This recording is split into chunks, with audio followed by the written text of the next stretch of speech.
Mitch Lawrence, longtime NBA columnist, Sirius XM Radio, sporting news, Forbes.com. And if you check out Forbes.com right now, he's got a story on the phone call that sold Kevin Durant on Golden State. Now, if you get a call from Zeke from Cabin Creek, of course, any WVU alum, you know you're taking that call and probably he's selling you. Just a biased opinion from one WVU alum to another.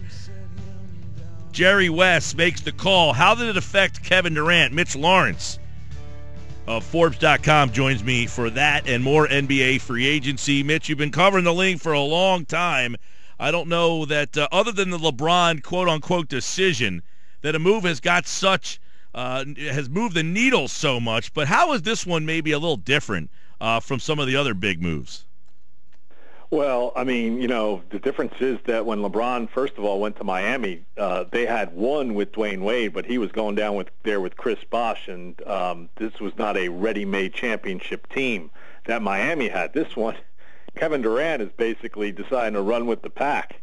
He's no longer the alpha dog. He is basically thrown in with a team that, you know, last year or 2 years ago won the title, Mike, and then, you know, we're up 3-1 against Cleveland before they faltered. So it's a deal where, you know, when Shaq moved back in 1996, which is a huge deal, he left an Orlando team that had been to the finals and had been to the Eastern Conference Finals in the two previous seasons, and then he went out to an LA team that, you know, they hadn't won since the 80s.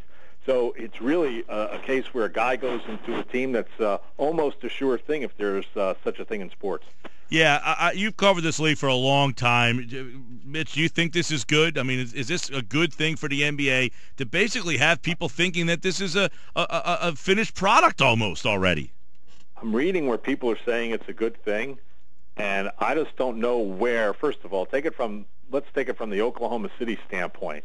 Is it good that they lost an MVP?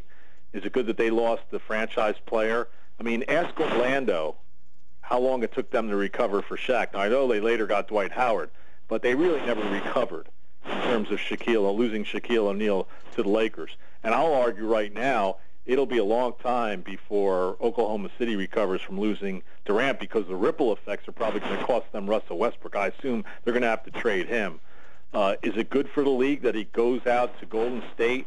And by leaving Oklahoma City, they've gone, you know, there were, 4 teams that could have won the title this coming season: Golden State, San Antonio, Oklahoma, Cleveland, Oklahoma City. Now by him leaving, that's gone from 4 to 3. How's that good from the league? You know, people are saying, well, they're going to sell tickets. They were selling out games at Oracle over the last 2 years like it was, you know, nobody's business. And on the road, they're a rock star team already. So how's that going to help? I mean, you can only sell out one game with Kevin Durant, and, you know, he's not going to make that big of an impact. And here's the other problem, too. He goes to the super team that plays basically at 10:30 on the East. You know, when Steph Curry had his monster night in Portland, all the heroics he was doing was occurring at 1:30 in the morning. This was back in the playoffs, back whenever it was in May. And I remember writing something for Forbes that basically said, you know, this is the league loves to have these performances, but it doesn't help them when it's happening at, you know, close to 2 o'clock in the morning, New York time. So I don't know if it really helps the league. And I know that, you know, the league has never been about parity. There are only a handful of teams that win. But it seems like it's even, to use Donald Trump's expression, rigged more than ever for Golden State. And I'm just not sure that's a good thing. Bernie said that, too. Let's not leave out the other side there. We try to keep it fair and balanced, right, Mitch? Sports Bash 97.3 ESPN. By the way, you're right, because I was at the game when Philadelphia played Golden State. The place is sold out. A team that won 10 games sold the place out. And by the way, that was a good game. Harrison Barnes hit a 3 at the buzzer to win it. But you're right. They're selling out anyway. They didn't need Kevin Durant to do that. Kevin, he's not going to sell them extra tickets. What are you going to do? You're going to move the game instead of playing in Philadelphia at the arena. They're going to move it across the street to the Link and have an outdoor court. I mean, you know, it's not going to happen. So I know it's in vogue for everybody to say, "Wow, it's a super team, this, that, the other." It makes the league, you know, it's very top heavy. You've got Golden State and you've got Cleveland, and maybe you have the Spurs who can win. There's nobody else who can win the title. Forget the Clippers. I was never buying he got blown away by the Clippers offer. That was like a bunch of nonsense. That was a smokescreen.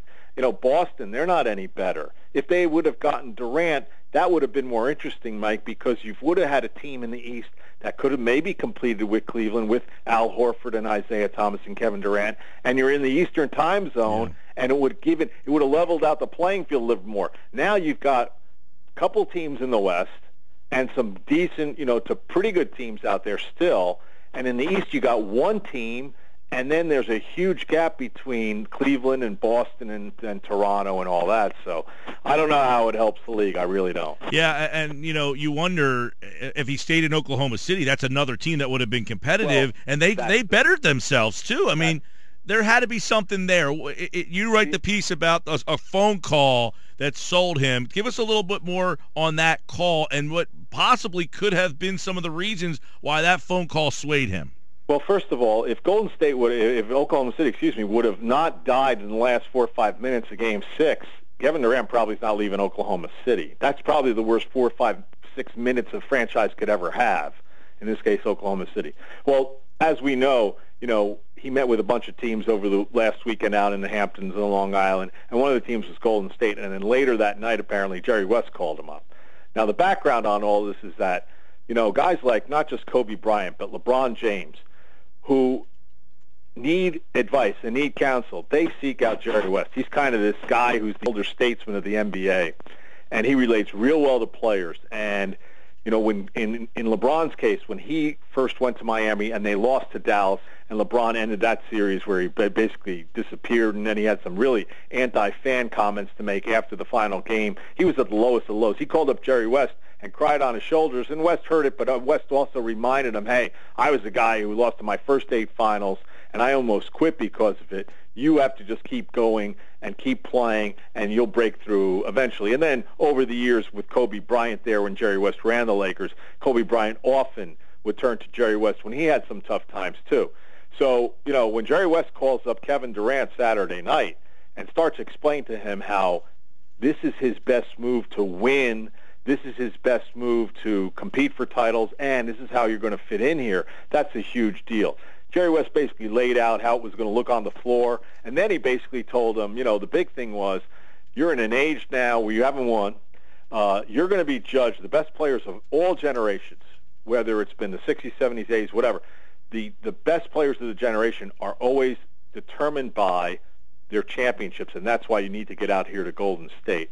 And so I'm pretty sure that Kevin Durant was probably going to go there anyway if he was going to. There was one team, Mike, he was going to leave for. It was going to be Golden State because they're ready-made, and it was all about basketball for him. But to hear Jerry West make the sales pitch, I'm sure that pretty much that sealed the deal. Mitch Lawrence with us, Forbes.com piece on the phone call that sold Kevin Durant, likely sold him to Golden State. Does this speak to you then, Mitch, as a guy who didn't like the spotlight, that he doesn't care about being the man like we think about these guys all the time? Yeah, I think it tells you a lot about Kevin Durant. He's willing to share the spotlight. He's willing to go to a situation. One of the things they did sell him on, or they told him, was that when we all know how Steph Curry basically fizzled out the longer the playoffs went on, and they sold him on, you're going to be able to come in here and support him and help him. And that obviously appealed to Kevin. I've talked to people around the league who basically say, yeah, he isn't wired like Kobe Bryant. He is willing to defer. He is willing to join up with a great team. And some people look at that as a kind of a minus for Kevin Durant. He's going to have to deal with that because there's all this, it's basically if you can't beat them, join them mentality, which people don't like. They want the superstars to stay where they are, and they want to have them try to get the best player. Now, he also left Russell Westbrook. Let's not forget that. So he left a really great player. But this is all things that are, the whole year about Kevin Durant is going to be, getting through the regular season, how it works chemistry-wise, which should be fine because they wanted him. But then also he's got to win this now. All the pressure is on him in Golden State to win because otherwise it's a failure. It's like championship or bust. Mitch Lawrence with us here on the Sports Bash. And, Durant's a guy that when he won the MVP, he had come out and said, I don't want to leave here. This is where I want to win. He had tweeted out when LeBron made the decision, what's everybody just going to go to Miami and the Lakers now? What happened to competitiveness? You wonder what changed for him over the last 5-6 years. Well, I think what changed for him was over the last year or two, the rise of Steph Curry in Golden State. It was no longer just worrying about San Antonio. as being the big team in his neighborhood in the Western Conference. Now he's looking at these two teams. And, he's 28. He also had a major foot injury, not this past season, but 2 seasons ago that kind of knocked him out of the box. He's closing in on being 28. He's been in the league, 9-10 years. He's starting to see that once Oklahoma City didn't re-sign James Harden, they've gone backwards. Yeah, they talk about going to 4 conference finals in 6 years. The fact remains they picked Serge Ibaka at the time to keep building around with Durant and Russell Westbrook instead of James Harden. And that was a monumental, colossal mistake by that organization. Didn't have the vision. Now everybody would keep that third-grade scorer, that third-grade offensive player. You can get in Serge Ibaka. He's not Bill Russell. He's not going to change the way you play at the defensive end so much. He's not going to be. They thought he was going to be this great playoff player who was going to kind of change things for them. He's not that type of player. There aren't that many type of defensive players in the league. It's more of an offensive league the way the rules are. So I think those are the things in the last couple of years that really changed it for Kevin Durant and forced him to look elsewhere. And, I guess he was just not that impressed with what Oklahoma City was doing, whether it was getting Oladipo on the draft night trade, the rumors about Al Horford. He was looking at Golden State saying, I can go to a ready-made team. I got to do that. Mitch Lawrence with us. Now, we've talked a lot about is this good for the league. I suggest, all right, you only got 2 or 3 or 4 teams that really think the best strategy is maybe do what Philadelphia did, right? I mean, what's everybody else playing for? You're Boston. You just signed Al Horford, a great player. You don't feel you're an NBA title contender. I mean, if somebody's going to sign Dwayne Wade, unless it's Cleveland, they don't really feel like they can win an NBA title. So what are these people spending all this money and trying for? Well, it's an interesting point. First of all, I don't think Al Horford's a great player. He's been a 4-time All-Star, and he's pretty good. He can be very good at times, but in the playoffs, he doesn't change things. He doesn't make big. He's not a game changer in the playoffs. Listen, teams still have to, you still have to put teams out there. You still want to win. You still want to compete. There's always the chance that, if you build a semblance of a good team, let's say you're Boston now and you're competing in East or Toronto, you want to be able to say, okay, maybe we can get to the conference finals and take our chance and see what happens with LeBron. Maybe maybe there's an injury. You never know. Mm-hmm. But not everybody's going to do what Philadelphia did because you still want to sell tickets and make money. That's the big thing. And you want to compete, and I'm sure, Pat Riley right now in Miami is looking at the situation. I'm sure he's thinking, if we lose Dwayne Wade, and they might, you never know, and Chris Bosh is he has to retire because of blood clots, how can I go out and get Russell Westbrook? I'm sure Pat Riley is thinking and scheming about what he could do to get Russell Westbrook, because if you look at the Eastern Conference, there are no superstars really except for LeBron. Kyrie Irving had his moments. He still has a ways to go. The guys in Toronto, the backcourt, they're regular season all-stars. Boston doesn't have any. All the big stars are still out west. If you can somehow get Russell Westbrook on your team in the East, you might automatically have the second best team. Yeah, you wonder. We were talking about this, Mitch, last hour. Does Pat Riley say, you know what, why am I going to spend $50 million on Dwayne Wade? Let me just rip the Band-Aid off, let him go, and start over. Yeah, well, Pat Riley, he wasn't going to do what they did in Philadelphia. What I'm telling you is that No, I don't mean that. I just mean don't feel like you are compelled to have to bring Wade back. Find a new star to start building around and image a franchise around somebody new. But let's not forget, there apparently is a 2-year deal for $40 million waiting for Dwayne Wade, and he might feel disrespected and everything, but he just might go back to Miami. We'll see how that plays out. I don't know if he can fit in with Cleveland anyway, money-wise. But I think the guy you always have to watch out for is Pat Riley, because he's always got winning in mind. He's never he's not looking at retrenching. So I'm telling you, there are going to be teams. I'm sure the Lakers, I'm sure the Clippers are looking at Russell Westbrook. Those are the 2 obvious teams, because you have to be able to make a trade for Westbrook, keeping in mind that he'll want to re-sign with you. Those 2 teams, he's from Los Angeles, obviously played at UCLA. I'm sure he would do there. But I'm telling you, the Pat Riley's the one team in the East to look out for. I don't know if he can swing it, but he would obviously be willing to go back, get rid of Dwayne Wade in a way that if it turns into Russell Westbrook, then Pat Riley can start thinking about, I can really build around this guy and start winning again. Mitch, Phil Jackson, he was kind of getting criticized a little bit, that he was kind of almost non-existent at times out there. They made the Rose deal. Now Noah, right. They've added a couple more pieces. Have you slowly started to like the blueprint of Phil Jackson all of a sudden? Well, he took the blueprint that the Knicks have used in the past, which is you go out and you get big-name guys who aren't what they used to be.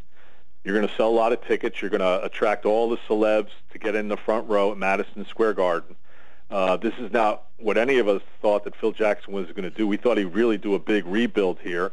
But we've seen this in the past with different regimes at Madison Square Garden. And so the Knicks win July. They win the press conferences, and that's great. But how that's going to translate, we'll see what kind of player Derrick Rose is now. We'll see what Noah can give them, if he's done or if he can actually play at a pretty big number two.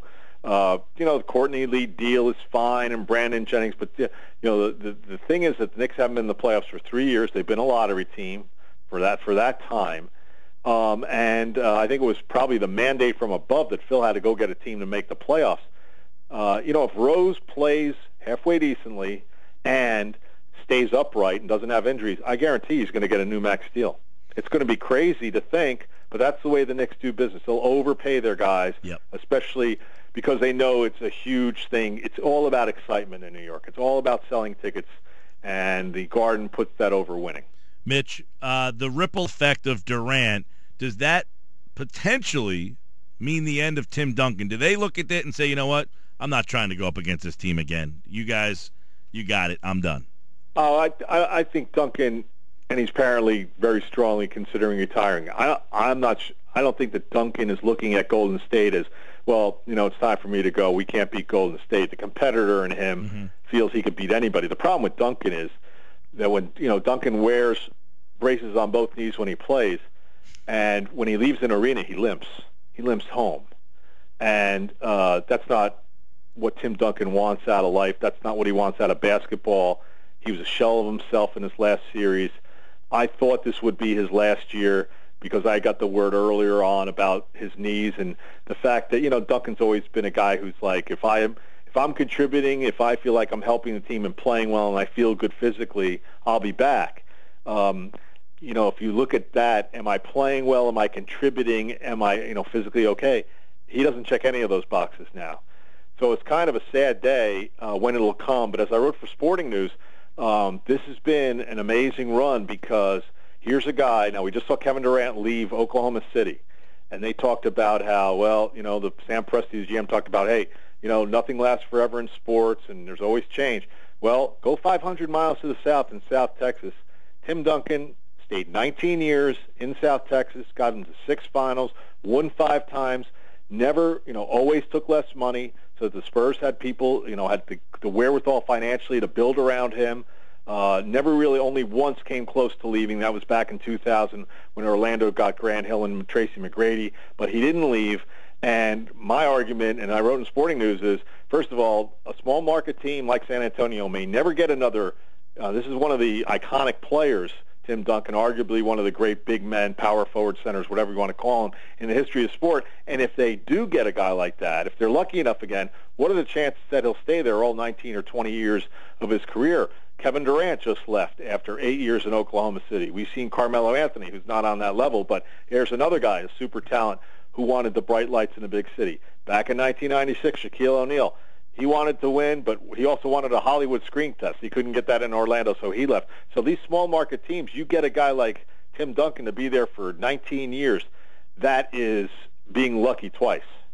Unbelievable. Yeah, you're right. You think about that. You say 19 years in the same spot. It almost doesn't comprehend how long he's been in this league playing at a high level and what he's meant to that franchise. And unfortunately for Oklahoma City, their run with Kevin Durant is over. He heads to Golden State. Mitch Lawrence writes about the phone call that likely sold Durant on leaving over at Forbes.com. You should check it out. It's a really great in-depth article about his conversation with Jerry West. Mitch, always a pleasure to catch up with you, pal. Mike, thanks for having me. I'll talk.